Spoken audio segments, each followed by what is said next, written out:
ఎవరి పనిచేసింది? నా తమ్ముణ్ణి చంపమని ఎవరు చెప్పారో చెప్పు. మేమే వాడిని చంపాం. అయితే ఇప్పుడేంటి, నువ్వు మమ్మల్ని చంపుతావా?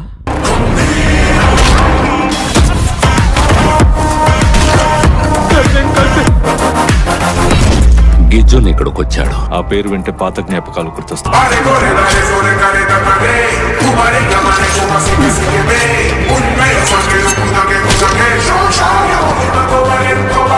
ఏంట్రా ఊరికే నామకి చూడని వాడిని చూసి ఎందుకందరూ ఇలా ఉచ్చపోసుకుంటున్నారు?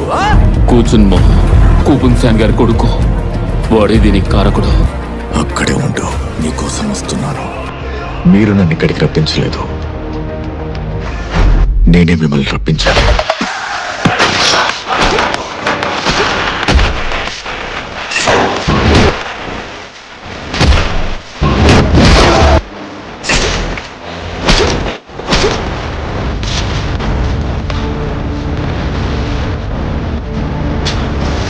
ఒక్కసారి మొదలు పెట్టాక చచ్చేంత వరకు ఆగ